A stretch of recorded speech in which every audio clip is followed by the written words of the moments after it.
ओम सिंदूरारुण विग्रहां त्रिनयनां माणिक्यमौले स्फुर हारानायक शेखरां स्मितमुखीं आपीरवक्षोरुहां पाणिभ्यां मणिपूर्णरत्नशशकं रक्तोत्पलं बिभ्रतीं सौम्यां रत्नघटस्थरक्तचरणां ध्यायेत् परामम्बिकाम्।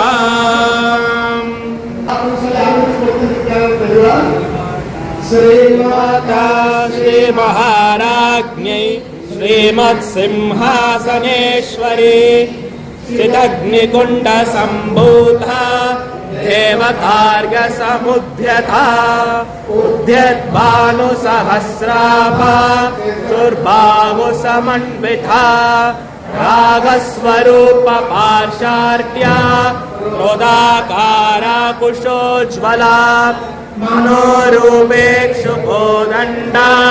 पञ्चतन्मात्र सायिका निजारुण प्रभापूर्वं जद्ब्रह्माण्डमण्डला शोकपुन्नागरौगलसक्कचा पुरविन्दमणिश्रेणी कानत्कोटीरमण्डिता।